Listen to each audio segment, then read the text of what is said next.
Au nom du Père et du Fils et du Saint-Esprit. Amen. Soyez la bienvenue à ce temps de Lex Divina. Moi, c'est Père Jean, membre, prêtre, missionnaire de la communauté catholique Semence du Verbe. Et c'est avec une grande joie que nous allons vivre ce temps de Lex Divina. Et je vous invite aussi à partager avec vos amis ce programme d'Alex Divina pour que beaucoup de personnes puissent aussi avoir contact avec la parole de Dieu chaque jour d'une façon si simple. Et aussi de les faire par écrit. Comme d'habitude, je vous demande de répondre aux 5 questions. D'accord? Maintenant, la lecture d'aujourd'hui, c'est aujourd'hui 19 décembre, samedi. La première lecture, c'est Juges, chapitre 13, versets 2 à 7, et après du verset 24 à 25. Il y avait un homme de Soréa, du clan de Dan, nommé Manoah. Sa femme était stérile et n'avait pas eu d'enfant. L'ange du Seigneur apparut à cette femme et lui dit, « Tu es stérile et tu n'as pas eu d'enfant, mais tu vas concevoir et tu enfanteras un fils. Désormais, prends bien garde. Ni bois ni vin, ni boisson fermentée, ni ne mange rien d'impur, car tu vas concevoir et tu enfanteras un fils. Le rasoir ne passera pas sur sa tête, car l'enfant sera nazir de Dieu dès le sein de sa mère. C'est lui qui commencera à sauver Israël de la main des Philistins. » La femme rentra et dit à son mari, « Un homme de Dieu est venu vers moi. Son apparence ressemblait à celle de l'ange de Dieu, tant il était redoutable. Je ne lui ai pas demandé d'où il venait et il ne m'a pas fait connaître son nom. Mais il m'a dit, « Tu vas concevoir et tu enfanteras un fils. Désormais, ne bois ni vin, ni boisson fermentée, et ne mange rien d'impur, car l'enfant sera nazir de Dieu depuis le sein de sa mère jusqu'au jour de sa mort. » La femme mit au monde un fils, et elle le nomma Samson. L'enfant grandit, le Seigneur le bénit, et l'Esprit du Seigneur commença à l'agiter au camp de Dan, entre Soréa et Estaol. Alors, ici dans cette lecture, nous voyons une femme stérile qui n'avait pas d'enfant, mais à qui Dieu va faire une prophétie.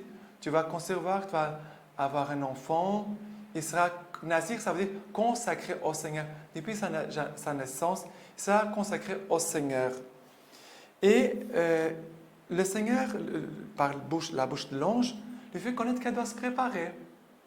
Elle ne doit, pour ce temps de grâce qu'elle va vivre, d'enfanter un bébé, elle que dans son sein, elle n'avait pas la vie, parce que la stérilité, c'est comme une mort. Et alors, cette femme, par elle, va passer la vie. Mais cette vie aussi a la participation de son mari.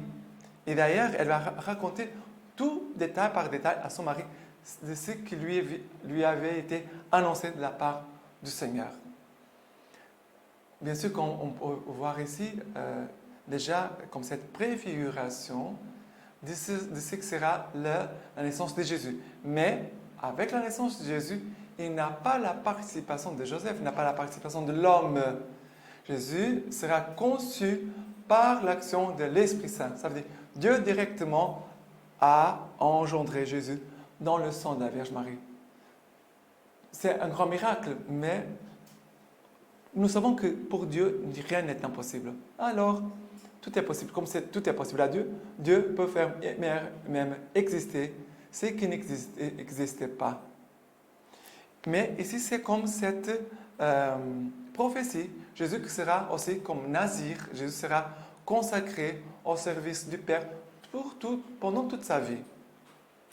Et après, à la fin, on voit que l'enfant va naître, il va recevoir le nom de Samson, et l'enfant grandit, le Seigneur les bénit, et l'Esprit du Seigneur commence à l'agiter. Agiter dans le sens à les conduire, à les communiquer sa force. Et c'est Jésus qui va aussi recevoir l'Esprit Saint et qui va aussi nous communiquer l'Esprit Saint. Et c'est très intéressant parce que dès le moment que Jésus sera dans le sang de sa maman, la Vierge Marie, Jésus va déjà communiquer l'Esprit Saint.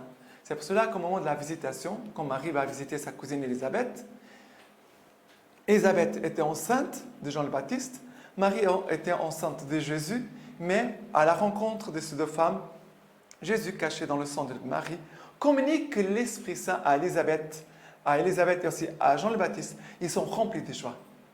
Voilà. Le Seigneur veut aussi déjà nous communiquer ces grâces de vie, de fécondité dans nos âmes, pour que nous puissions aussi laisser l'Esprit Saint agir en nous.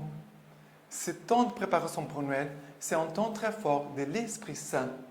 Et on doit demander à l'Esprit Saint qu'il vienne vraiment faire l'œuvre de Dieu en nous. Nous, par nous-mêmes, nous pouvons essayer de faire quelque chose, de nous convertir, de faire des jeûnes, d'avoir des gestes d'amour, de réconciliation, mais il faut savoir qu'il y a aussi l'action de l'Esprit Saint. Et pour cela, on doit être attentif à l'Esprit Saint. Comment il est en train de me préparer, comment il est en train de te préparer pour la venue de Jésus.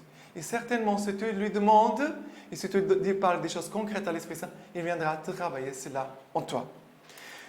Les psaumes d'aujourd'hui, c'est les psaumes 71-70, versets 1, 3, 5, 6, 16 à 17. En toi, Seigneur, j'ai mon abri. Sur moi, pas d'honte à jamais. En ta justice, défends-moi, délivre-moi. Tends vers moi l'oreille et sauve-moi. Sois pour moi un roc hospitalier, toujours accessible. Tu as décidé de me sauver, car mon rocher, mon rempart, c'est toi. Et après, car c'est toi mon espoir, Seigneur. Seigneur, ma foi de ma jeunesse. Sur toi, j'ai mon appui dès les seins. Toi, ma part, dès les entrailles de ma mère. En toi, ma louange sans relâche. Et après, je viendrai dans la puissance du Seigneur pour rappeler ta justice, la seule. Ô Dieu, tu m'as instruit dès ma jeunesse et jusqu'ici, j'annonce tes merveilles. Alors, ici, très important. Et ici, il dit, sur toi, j'ai mon appui dès les seins, toi ma part, dès les entrailles de ma mère. Ça veut dire, le Seigneur veut vraiment, en ce temps de l'Avent, vraiment d'avoir plus d'espace dans notre cœur. Vraiment, il dit, toi ma part, dès les entrailles de ma mère. Mais seulement, non pas seulement que Dieu est ma part, mais que Dieu puisse trouver en nous toute la place. C'est cela. On devait avoir les cœurs tout ouverts, tout disponible pour recevoir Jésus. C'est cela que Jésus désire. Et après, il va dire, ô Dieu, tu m'as instruit dès ma jeunesse. Ça veut dire, ce temps de préparation pour Noël, c'est en train de se laisser instruire. Qu'est-ce que Dieu est en train de t'instruire? Qu'est-ce que Dieu est en train de te montrer? Qu'est-ce que Dieu est en train de te parler? Et c'est pour ça que la lecture divina, elle est très importante. Très importante. Parce que Dieu nous parle sans cesse. Il y a quelque chose que Dieu aujourd'hui veut te parler. Et tu as besoin de l'écouter. Et moi aussi. Et moi aussi. Et souvent, je dis, Seigneur, mon Père, qu'est-ce que tu es en train de me parler? Qu'est-ce que tu es en train de me dire aujourd'hui? Et souvent, je fais mon examen de conscience en essayant vraiment de recueillir la parole que le Père m'a donnée aujourd'hui. Et c'est à partir de cette parole que Jésus viendra. Pour l'évangile d'aujourd'hui, c'est Luc chapitre 1, versets 5 à 25. Il y a eu, au jour d'Hérode, roi de Judée, un prêtre du nom de Zacharie, de la classe d'Abia, et il avait pour femme une descendante d'Aaron, dont le nom était Élisabeth. Tous deux étaient justes devant Dieu, et ils suivaient irréprochables tous les commandements et observances du Seigneur. Mais ils n'avaient pas d'enfants, parce qu'Élisabeth était stérile et que tous deux étaient avancés en âge. Or, il advint, comme ils remplissaient devant Dieu les fonctions sacerdotales, autour de sa classe, qu'il fût suivant la coutume sacerdotale désignée par le sort pour entrer dans le sanctuaire du Seigneur et y brûler l'encens.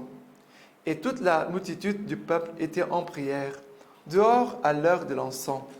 Alors lui apparut l'ange du Seigneur, debout à la droite de l'autel de l'encens.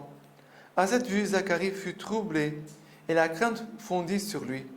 Mais l'ange lui dit, « Sois sans crainte, Zacharie, car ta supplication a été exaucée. Ta femme Élisabeth t'enfantera un fils, et tu l'appelleras du nom de Jean. Tu auras joie et allégresse, et beaucoup se réjouiront de sa naissance, car il sera grand devant le Seigneur.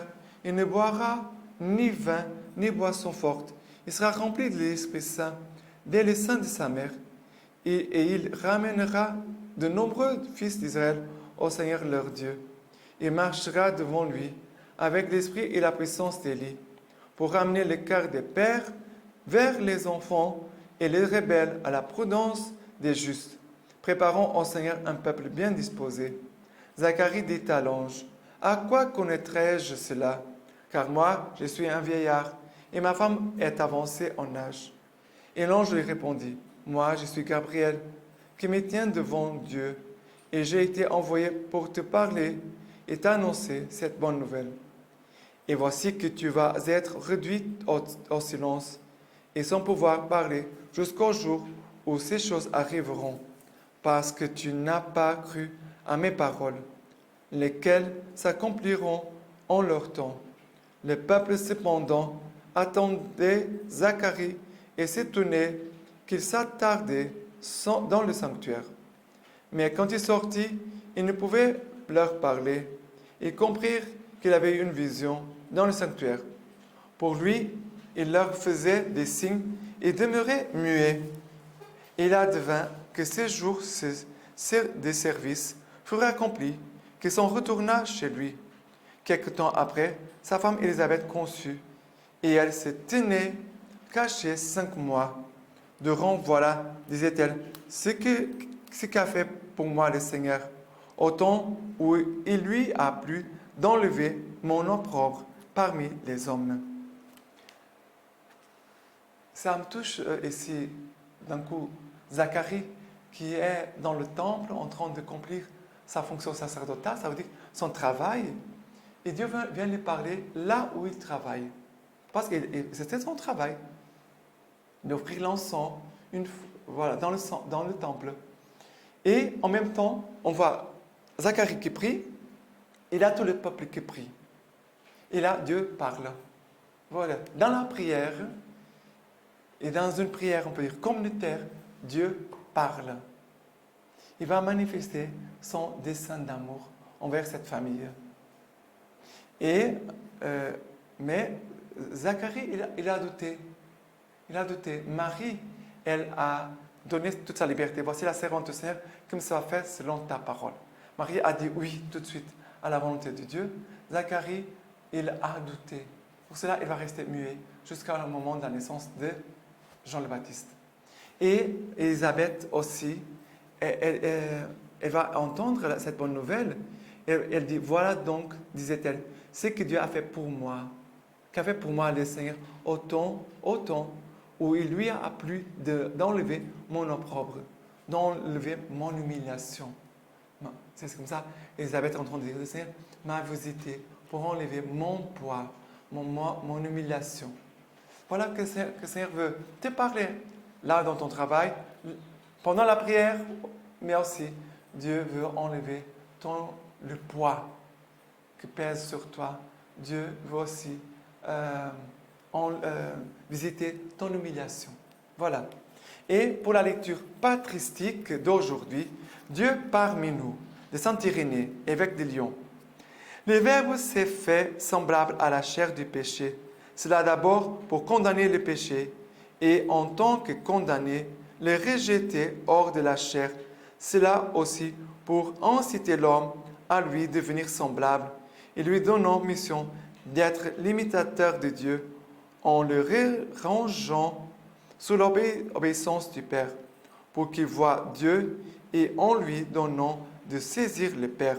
Oui, c'est le Verbe de Dieu qui a habité en l'homme et qui s'est fait Fils de l'homme pour habituer l'homme à recevoir Dieu et habituer Dieu à habiter en l'homme comme cela paraissait bon au Père. Voilà pourquoi le Seigneur lui-même nous a donné le signe de notre salut. C'est Dieu parmi nous, né de la Vierge. En effet, le Seigneur lui-même a sauvé les hommes, car les hommes ne pouvaient d'eux-mêmes se sauver. On ne pouvait pas se sauver nous-mêmes. Et c'est Jésus que le Père nous a envoyé, va nous envoyer. Et maintenant, de la lettre encyclique Fratelli Tutti, le pape François, le numéro 80-90. Il dit comme ça: qui est mon prochain? Le mot prochain dans la société du temps de Jésus indiquait d'ordinaire, celui qui était le plus proche voisin. Il ne nous invite pas à nous demander qui est proche de nous, mais à nous faire prochains. Après, il dit, c'est le Samaritain qui s'est fait proche du Juif blessé. Pour se faire proche et présent, il a franchi toutes les barrières culturelles et historiques. Il nous exhorte à laisser de côté toutes les différences et, face à la souffrance, à devenir proche de toute personne. Je me sens appelé à devenir un prochain pour les autres. Après, elle va dire comme ça. Le problème, c'est que Jésus les souligne intentionnellement. Les blessés étaient un juif, habitant de Judée, tandis que celui qui s'est arrêté et l'a aidé était un Samaritain. Il dit, exceptionnellement, dans la réflexion sur un amour ouvert à tous. Ces Samaritains, c'est cela. Ils vont montrer un amour ouvert à tous. Et après, il va dire, cela les rendait impurs, détestables, dangereux. Cela explique pourquoi une Samaritaine, lorsque Jésus lui a demandé à boire, a répondu avec emphase, comment, toi qui es juif, tu me demandes à boire à moi, qui suis une femme samaritaine, afin que nous puissions élargir notre cercle pour donner à notre capacité d'aimer une dimension universelle, capable de surmonter tous les préjugés, toutes les barrières historiques ou culturelles, tous les intérêts mesquins. Voilà. Avec ces paroles de Pape François, j'ai fini ce moment et je vous laisse la bénédiction du Seigneur. Que Dieu Tout-Puissant vous bénisse et vous garde, lui qui est Père, Fils et Saint-Esprit. Amen.